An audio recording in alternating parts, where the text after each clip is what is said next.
ቢስሚላህ ወልሐምዱሊላህ ወሰላቱ ወሰላሙ ዐላ ረሱሊላህ እንደገና ተመልሰናል እና አንድ ሰው ያላግባብ ተገሎ ያው በክስ በሚጠየቅበት ጊዜ ገዳውን የማስገደል መብት አላቸው በመሰረቱ የማንም ዘር ይሁን በሸርዕ ሁሉም እኩል ነው ብሎ ነው ያለው ማለት ነው። ከዛ መሐከል ግን የማስገደል መብት አለው ሲባል የሟች ወገኖች ከሰው ገዳያቸውን ለፍርድ በሚያቀርቡበት ጊዜ ከነሱ መሐከል አንዱ ሰው የተወሰነ እድል ከሰጠ በእኔ በኩል አይገደልብኝ የሚል ከሆነ የዛ ጊዜ ይቀርለትና ወደ ገንዘብ ይለወጣል ነው የሚለው። ፈትባኡን ሚን አህሊ القتيل ማለት ነው። ተሟች ወገኖች አሉት ከዛ በኋላ ያላቸው እድል መትባኡን ቢልማዕሩፍ በህጋዊ መንገድ መከታተል ነው። እንግዲህ መገደሉ ቀርቶብናል ከዚህ በኋላ ህጉ የሚሰጠን መብት ምንድነው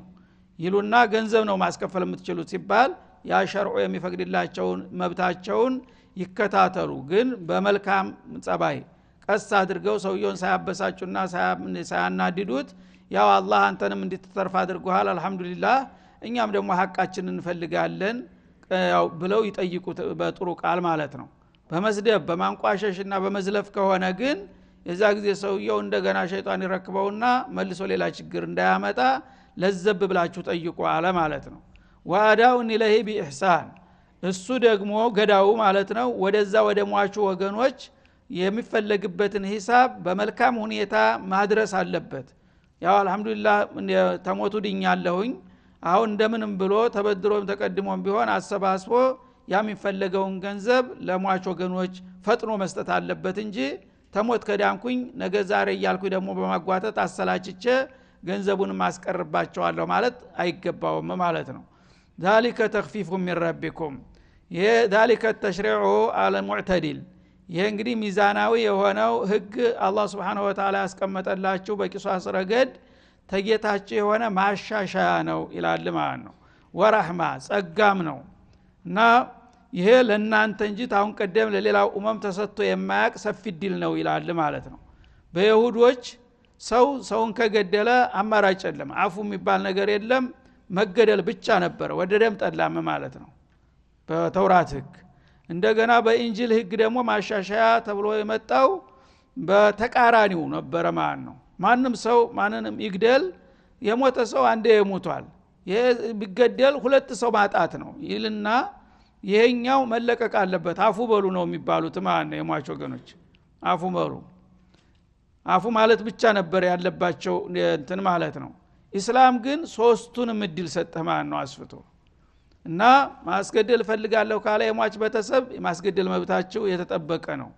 አፉ እንላለን ካሉ ደግሞ አፉ ማለታቸውም የተፈቀደ ነው እነሱ ፈቃደኛ እስከሆኑ ድረስ። በገንዘብን ፈልጋለን ነፍሱ ዋጋ ካሉም ገንዘብ ማስከፈል ይችላሉ ማለት ነው። ስለዚህ ሰፋ ማለት ነው አማራጩ እና ይሄ በሚሰፋ ጊዜ ሁለቱንም ነው የሚጠቅመው የሟችንም ወገን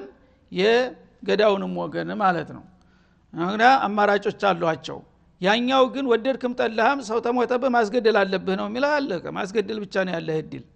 እና አንተ ብታስገድለው የምታገኘው ነገር የለም። ምናልባት ደሃ ምንም ምስኪን ሊሆን ይችላል ብዙ የቲም ሊኖሩ ይችላሉ በዛ ነፍሱ ዋጋ ቢገኝ ኑሮ ልጆቹ ማደግ ያገኙ ነበር ማለት ነው። ግን አስገድሉና በቃ እንደፈረደባችሁ ብላችሁ ደቁ ነው የሚባሉት። እዚህ ላይ ግን አላህ አማራጮችን አሰፋ። ተኽፊፍ ማለት እንደ ይሁዶቹ ገዳይ መገደል አለበት የሚለውን ብቻ አማራጭ ወስዶ ማጠንከር አያስፈልግም። ተፈለጉም ይቅርታ መስጠት ይችላሉ ከፈለጉም ገንዘብ መቀበል ይችላሉ ብሎ አቀለለው ማለት ነው። እና ይሄን በማድረጉ ደግሞ ሊሞት የሚገባው ሰው በቂሷስ ረህማ የጌታን ጸጋ አገኘ ማለት ነው። فمن اعتدى بعد ذلك ግን ይሄ በሚደረግበት ጊዜ ደግሞ አንዳንድ ተንኮለኞች ገዳዮች ማለት ነው ዙረው ደግሞ እንደገና የገዳይ ወጋኖች እዕትዳ የሚያረጉ ይኖራሉ ማለት ነው። አንዳንዱ እታረቃለሁ ይልና በገንዘብ ይስማማና ካሳ ይሰጠዋል በተሰጠው ገንዘብ ጠበንጃውን ይገዛና አድብጦ እንደገና ይመታዋል ያኛውን ማለት ነው። ይሄን የሚያደርግ ካለ ይሄ በጣም ከባድ ብልግና ነው ኢላላ አላህ Subhanahu Wa Ta'ala فله عذاب أليم ይሄንን የሚያደርግ ሰው በጣም አሳማሚ የሆነ ቅጣት ይጠብቀዋል በእኛ በኩል ይላል። ዱንያዊም ኡኽራዊም ሊሆን ይችላል። አንድ ሰው እንግዲህ ታረኩኝ ብሎ ገንዘብ ከተቀበለ በኋላ ሙሉ በሙሉ ያው መታረቅ ነው ያለው እድል እንጂ አድብቶ አዘናግቶ ገንዘቡን ተቀብሎ በዛ ገንዘብ እንደገና መሳሪያ ሰርቶና ተዘጋጅቶ ዙረህ እንደገና እኔ ታርቂያለሁ ብሎ ያኛው ተዝናንቶ ባለበት ሄደህ ማጥቃት አይፈቀድልህም ተፈለክ መጀመሪያውኑ ማለት ታረቅ ማለት ትችላለህ ተታረክ በኋላ ግን ዙሮ ወንጀል ሰራለሁ ይብትል ያኔ ለእንዲህ አይነቱ ወንጀለኛ ደግሞ በጣም ከባድ ቅጣት ነው የሚጠብቀው በዱንያ መልሶ ቂሳስ ይጠየቃል ምክንያቱም ተርቅ በኋላ ያው ሰላማዊ ሰው ናቸው እንደ ወንጀለኛ አይታይም ያኛው ሰላማዊ ሰው ሁሉ ስለገደለ እንደገና እሱ በቂሳስ ይጠየቅና አዛብን አሊም ሊሆንበት ይችላል እንደገና በአኺራም ደግሞ በነፍሰ ገዳይነት መንቀተለ ነፍሰ ፈቃና መቀተለ الناس በሚለው ሊጠየቅበት ይችላል ማለት ነው ስለዚህ ብዙ ጊዜ እንደዚህ ይደረጋል አንዳንድ ደካማ ሰዎች ያው መጀመሪያ ለማዘናገጥ ጥላታቸውን እንታረቃለን ብለው ለዘብይሉና ያ ገንዘቡን ይቀበላሉ በተገኘው ገንዘብ አስፈላጊውን ዝግጅት ያደርጉና ቀስ ብለው አዘናግተው ሰውየው ደግሞ ምንም የለብኝ ብሎ ሲዝራና ይመቱታል ይሄ በጣም አደገኛ ሁኔታ ነው ምክንያቱም ይሄ ወደ አጠቃላይ ጦርነት የሚያመራ ነገር ነው የሚሆነው ሰዎች እንዳይተማመኑ ያደርጋል ታረቅን ብለው እንደዚህ ካደረጉ የሟቾ ወገን ደግሞ ተነስቶ ይዘምትብሃል ማለት ነው አንተ ደግሞ አጠፋ ስትል መተላለቅ ነው የሚያስከትለው እንደዚህ ማረግ አይገባችሁም ኢላላ አላህ Subhanahu Wa Ta'ala ከዛ በኋላ የቂሳስን አስፈላጊነት ሲያሰምርበት ምን አለ ወለኩም ፊል ቂሳስ ሐያት ለናንተ ለሙእሚኖች እኮ በቂሳስ ህግ ህይወት አላችሁ ሐያቱን ካሚላ ሙህተረማ የተከበረ የተሟላ የሆነ ህይወት ስላላችሁ ነው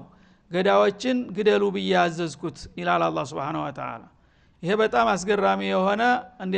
አገላለጥ ነው ሰዎች አንድ ሰው ተነስቶ ወንጀለኛ ሌላውን ሰው በሚገልበት ጊዜ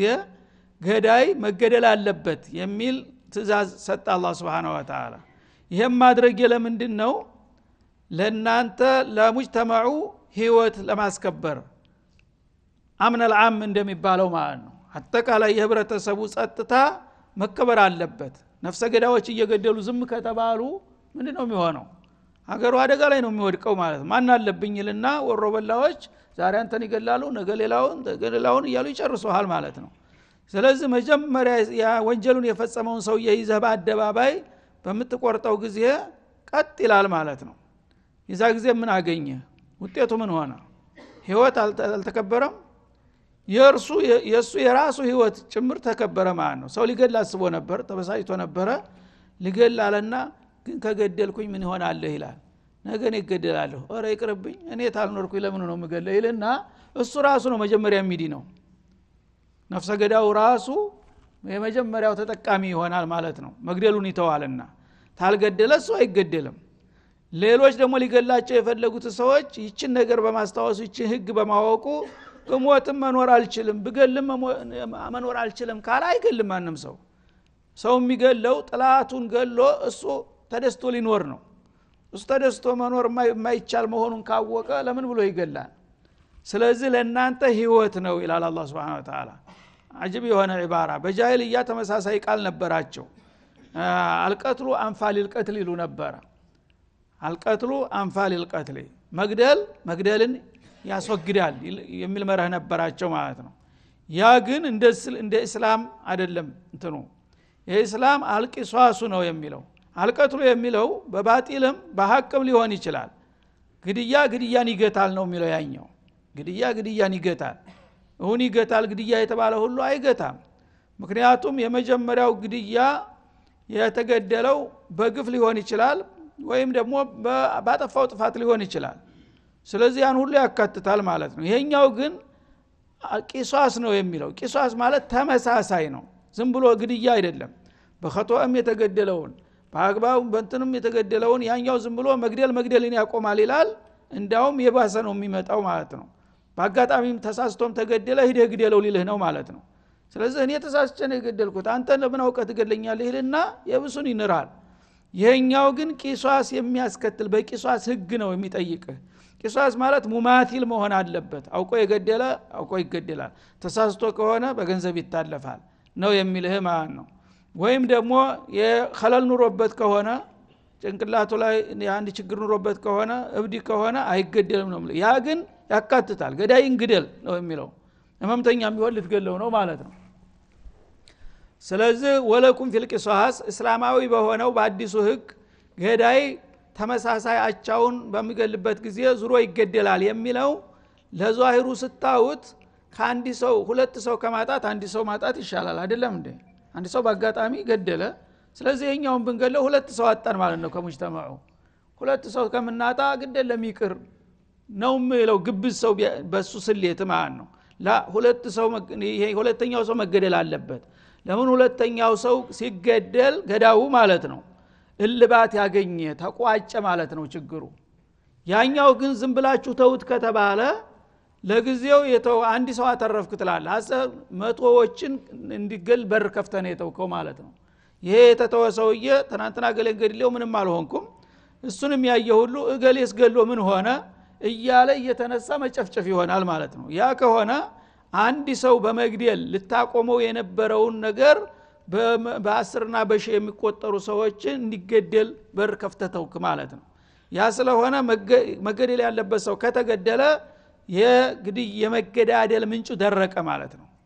እገሌ እኮ ሰው ገሎ ተገደለ ተብሎ በሙጅተማዑ ኢዕላን ተደረገ ምን ይሆናል ሁሉ ማን ተሰውሉ ነፍሱሁ እጁን ሰብሰብ ያደረጋል ማለት ነው ዝም ብለ ከተውከው ግን ማን አለብኝ እያለ ይጨፈጭፋል ያ ስለሚሆን ወለኩም ፊል ቂሳስ ሐያት ነፍስ الحيات መስደር الحيات አደረገው ቂሳስን ቂሳስ መደረግ ቂሳስ ያለበት ሀገር በአሁኑ ጊዜ በአለም የተመሰከረ ቂሳስ ያለበት ሀገር ተማንኛውም ዓለም የግድያ ፐርሰንቱ ዝቅ ያለ ነው መቼም ግድያ አይጠፋም በተወሰነ ደረጃም ቢሆን ግን የት ዓለም ነው ሰው ግድያ የሌለው ከተባለ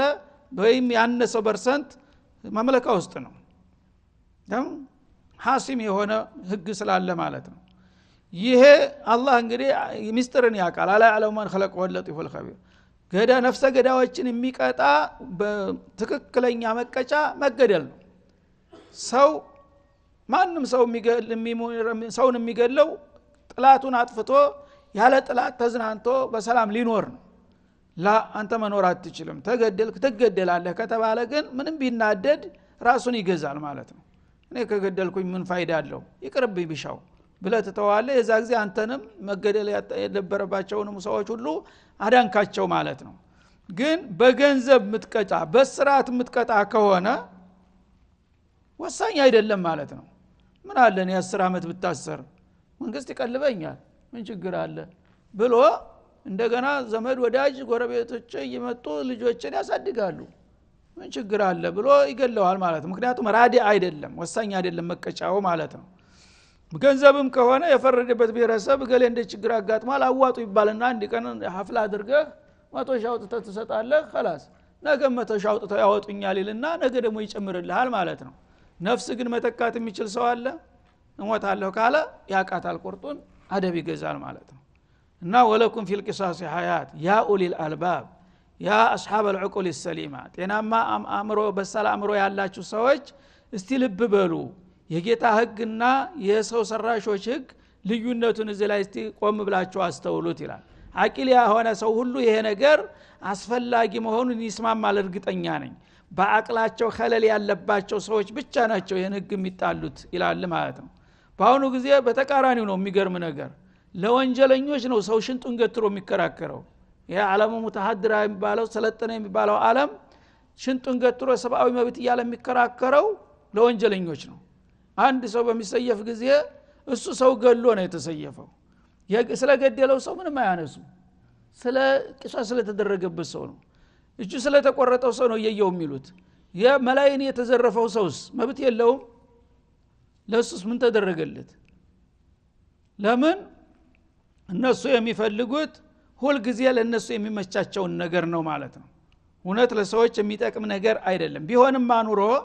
ይሄ መጀመሪያ ወንጀል የተፈጸመበት ሰውስ መብት ተገፎ የለም እንዴ ህይወቱን አጥቶ የለም እንዴ ለሱ ምን ይደረግለት የሚለው ነፍስ እኮ ነው ነፍስ እኩል ናት ስለዚህ ይሄኛውን ገሎት ያበቃ ከህይወት አሰናብቶ ተበተሰብ ለይቶት ያለ 100 ሺህ ቢሰጠው ምንድነው የሚጠቅመው ይተካል ያን ኪሳራ ግን ተመሳሳይ መቀጫ ከተሰጠ ግን የዚህም የዛም በተሰብ እኩል መብታቸው ተከበረ ማለት ነው የኔ አባት ብቻ ሞቶ አልቀረም ያንናንተም አባት ሞተ ስለዚህ አቻነን ካው በኋላ እንከባበር ነው ሚዛን ሆነ ማለት ነው አለበለዛሳ ሀብታሞች ከሆኑ በተለይ ምን ጉዳያቸው ነው ዛሬ አንዱን ይገላል ጥጋበኛ 100 ሺህ ብር ይከፍላል ነገ ደግሞ አንዱ ይከፍላል ሞልቷል ገንዘብ ይከፍላል ምን ችግር አለው ነፍስን ግን መተኪያ ስለሌላት ያቃል ሁሉም በተለይ ትልቅ ነን የሚሉትማ ሞትን ይፈራሉ ጭራሽ እንዴት አድርገው ይደፍሯታል ስለዚህ አላህ Subhanahu Wa Ta'ala ቂሷስን ለህይወታችሁ ዋስተና እንዲሆናችሁ ነው የሰጠዋችሁ ቂሷስ በተከበረ ቁጥር የሰው ልጆች ህይወት በጣም የተከበረ አስተማማኝ ዋስተና ይኖረዋል ነው የሚለው ይሄንንም ያ ኡሊል አልባብ የጤናማ አእምሮ ባለቤት የሆናችሁ ሰዎች ሁሉ ቆም ብላችሁ አስቡና አስተውሉ ለዓለኩም ተተቁን እና ይሄንን የቂሷስን መብት በማክበራችሁ እናንተ ከዱንያም ከአኺራም ችግር ትርቃላችሁ ይላል እንግዲህ አንድ ሰው ሞተ ባጋጣሚ ያ ገዳው ከተገደለ ባጭሩ ችግሩ እልባት አገኘ ማለት ነው ገደለ ተገደለ አለቀ خلاص እንዛዛት ካሁን በኋላ ያሉት ወንድማማቹ ነው ይኖራሉ ሁለቱም ወገኖች ማለት ነው ግን ይሄ ነገር ካልተደረገሳ እኔ መቼ ነው ያባቴን እኔ መቼ ነው የወንድሜን ደም ማፍሰው ይያለ ሰላም አያገኝም ማለት ነው ያኛውም ያደባው ነው አጋጣሚውን ጠብቆ ስንት አመት ኑሮ የልጅ ልጅ ወርዶ የሚገልበት ጊዜ አለ ማለት ነው ያ ነገር ምንጩ የሚደርቀው በአላህ ህግ ሲሆን ነው የሚለው لعلكم تتقون من الاخطاء ومن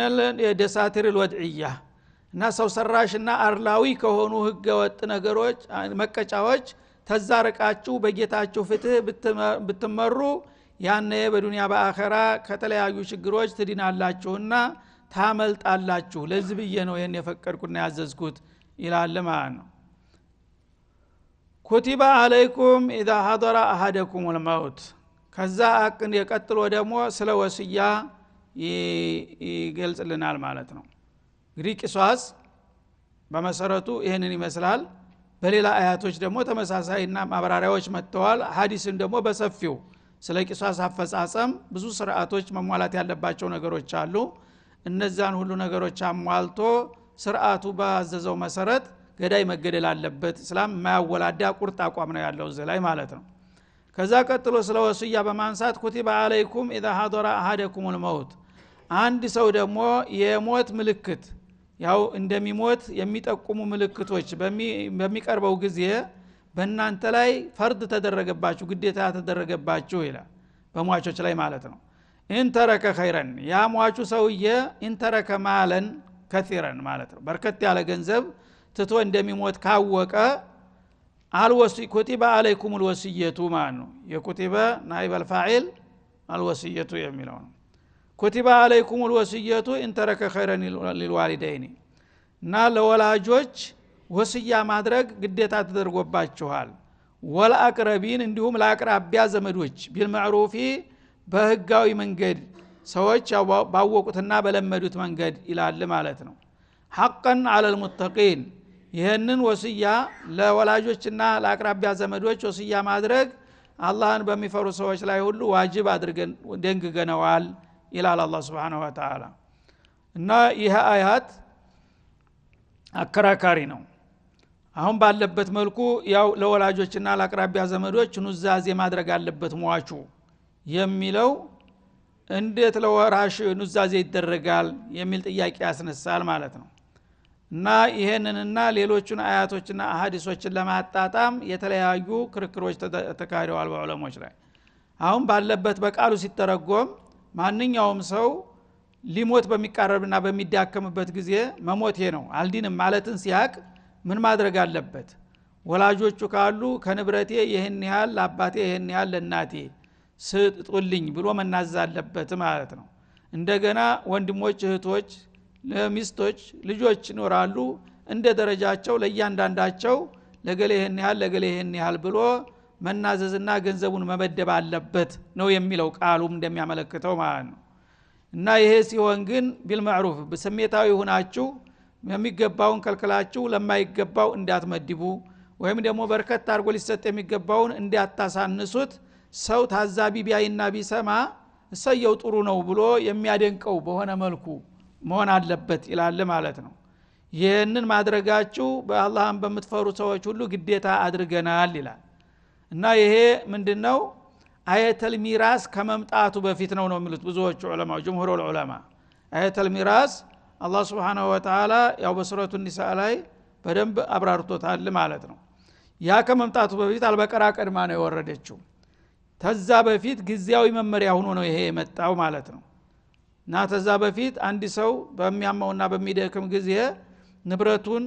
እንዴት እንደሚከፋፈል መመሪያ ይሰጣል በኑዛዜ ማለት ነው። ይሄንን ቤት ለገሌ፣ ይሄንን እርሻ ለገሌ፣ ይሄንን በሬ ለገሌ አድርጉ ብሎ ቤተሰቦቹን ሚዛን በጠበቀ መልኩ ደረጃቸውን ጠብቆ ዲላርሎ ቢሄድ ለካ እሱ በሰጠው ውሳኔ መሰረት በቀጥታ ይከፋፈላሉ ማለት ነው። ያ ነበረ። ኋላ ግን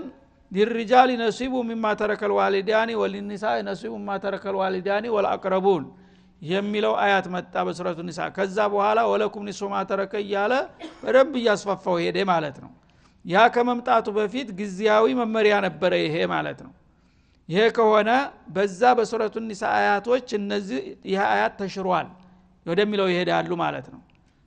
እንደገና ሐዲሱም የበለጠ ይሄንን ያጠናክራል። ለአላ ላወስየተ ሊዋሪሲን ان الله قد اعطى كل ذي حق حقه የመውረስ መብት ያለው ሰው ኑዛዜ አይሰጠውም። ኑዛዜ ቢደረግም ተቀባይነት የለውም። ምክንያቱም አላህ ራሱ በቀጥታ የቤተሰብ አባላቶችን ተሟሽ ገንዘብ ምን እንደሚገባው ዝርዝር አስቀምጧል።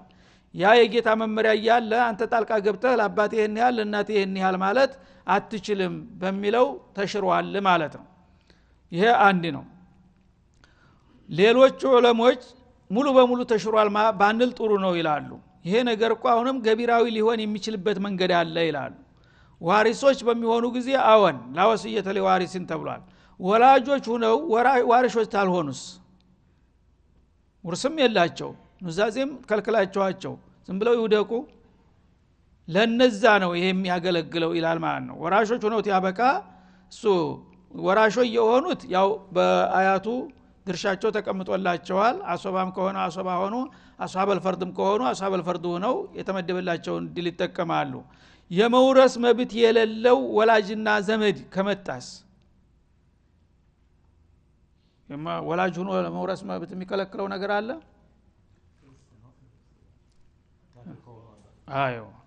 አዎ እንግዲህ እምነታቸው ከተለያየ ልጁ ሙስሊም ሆኖ ሞተ፣ ወላጆች ክርስቲያኖች ናቸው እንበል ለምሳሌ ማለት ነው። ወይም ሌላ ዲን የሚኖራቸው ዲን አልባም ይሆኑ። ስለዚህ በዲን ተለያይተዋል እነዚህ ወላጆች። በእስላም ህግ መሰረት ሙስሊም ያልሆነ ሰው መጥቶ ሙስሊሙን ሊወርስ አይችልም። ሙስሊም መሆን አለበት። በሃይማኖታቸው አንድ ሲሆን ነው የሚወራረሱት። አንተ ሄደህ መውረስ አትችልም። አባትህ እናትህ ቢሞቱ ሙስሊም ከሆንክ በኋላ ሄደህ መጠየቅ አትችልም። እነሱም መጥተው መጠየቅ አይችሉም፣ እምነት ለያይቷቸዋልና ማለት ነው። የዛ ጊዜ ግን በወስያ መጠቀም ትችላለህ።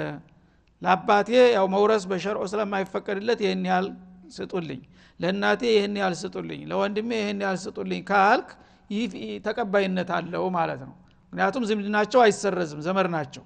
ዘመድ እስከሆኑ ድረስ ሸርዑ የከለከላቸው ውርስ ነው። ኑዛዜ ግን ተተናዘዘላቸው በህይወቱ እሱ የመደበላቸው ሊሰጡ ይችላሉ ማለት ነው። ይሄ ከሆነ ሁለቱም አያት ስራ ላይ ዋለ ማለት ነው። እና ይሄኛው አያት የውርስ መብት ለሌላቸው ወላጆችና ዘመዶች ኑዛዜ ያድርግላቸው ማለት ስለሆነ አይጋጭም ማለት ነው። እነዛኞች ግን በቀጥታ ይጋጫል የሚለውን ብቻ ወስደው ያው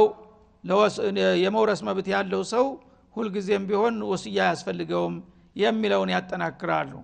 ለማንኛውም እንደ አንድ ነገር ጀምዕ ለማድረግ ከተቻለ ሁለት አያቶች ተቃራኒ መስለው ከመጡ ሁለቱን የሚያዛምድና የሚያስታርቅ ሐሳብ ካለ ወደ አስታራቂው ነው የሚከደው ወደ ሚሻረው ከመሄድ ማለት ነው። ምክንያቱም ተሻሻሩ አንዱ አያት ስራ ውጭ ይሆናል ማለት ነው። ጀምዕ ከተደረገ ከተስማሙ ግን ሁሉም ስራ ላይ ናቸው ማለት ነው። ይሄም በዚህኛው በኩል ያገለግላል፣ ያኛውም በሌላው በኩል ያገለግላል። ስለዚህ ለወላጆችና ለአቅራቢያ ዘመዶች ዋሪስ በማይሆኑ ጊዜ ትለዋለህ ማለት ነው። ዋሪስ ከሆኑ በውርስ ደረጃቸው ይጠይቁ። ዋሪስ በማይሆኑ ግን ጊዜ ሟቹን ኑዛዜ ያድርግላቸው፣ ያው ባዶ እጃቸውን እንዳይቀሩ ማለት ነው። ሐቀን አለል ሙተቂን አላህን በሚፈሩ ሰዎች ሁሉ ይሄ ተገቢ ነው፣ ሊደረግ የሚገባው ጉዳይ ነው ይልና አሁንም እስላም የሰዎችን መብት እምነታቸው እንኳን ተለያይቶ ውርስ ሲከለክል ኑዛዜን ተወላቸው ማለት ነው። በዚህ መንገድ እንዲጠቀሙ እንጂ ሙሉ በሙሉ አልዘጋባቸውም። ፈመን በደለሁ بعدما سمعه ይላል። ኑዛዜ በሚነገርበት ጊዜ ያው ሟቹን የሚያናዝዙ ሰዎች የተወሰኑ ሰዎች ናቸው። እነዛን ውዛዜውን የተቀበሉ ሰዎች አማና ያስፈልጋቸዋል ማለት ነው ከሱ የሰሙትን ነገር በቀጥታ ተንፊዝ ማድረግ አለባቸው ገሌ ሲሞት እንደዚህ ለገሌ ይሄን ያህል ስጡ ብሏል ብሎ ይመሰክራሉ ነገ ማለት ነው ይሄንን ማድረግ ሲገባቸው ግን አንዳንድ ወስላቶች ያዛባሉ ማለት ነው ወይ ተዛ የሚያገኙ ሰዎች የሚፈልገው ወዳጁ ይሆናል ወይም ያስብልሃል ብሎት ይሆናል ገልብጦ ለሸከድር ይሄን ያህል የተባለውን ለሙሐመድ ነው እንደ የተባለው ሊል ይችላል ማለት ነው ይሄ ከሆነ ችግሩ ለማን ይሆናል የተናዛዡ አይደለም የነዚህ አወናባጆቹ ምስክሮች ማለት ነው فمن بدله የተናዛዡን ኑዛዜ ቃል መመሪያ ቃሉን የቀየረ بعد ما سمعه ከተናዛዡ ከሰማ በኋላ ያንን ገልብጦ ለማይገባው ከሰጠና የሚገባውን ከከለከለ ወይም ለአንዱ አሳንሶ ለሌላው ከፍ ካደረገ فإنما إثمه على الذين يبدلونه ያኔ የማዛባቱ ወንጀል በሚያወናብዱት ሰዎች በምስክሮቹ ላይ ይጫናል ሰውየው ተናዞ ሄዷል ተጠያቂ አይደለም ከዛ በኋላ እነዚህ ሰዎች ግን ጣልቃ ገብተው ያተሳሳተ መረጃ ሰጥተው ካበላሹ እነሱ ተጠያቂ ናቸው በወንጀሉ ይላል ማለት ነው ان الله سميع عليم አላህ Subhanahu Wa Ta'ala የምትሉትን ሁሉ በቅርብ ሰሚ የምታስቡና የምታደርጉትንም በጥልቅ አዋቂ የሆነ ጌታ ነውና ይሄን አውቃችሁ ተናዟጆችም አሳበል ሁቁቆችን መብታቸውን እንዳትነፍቁ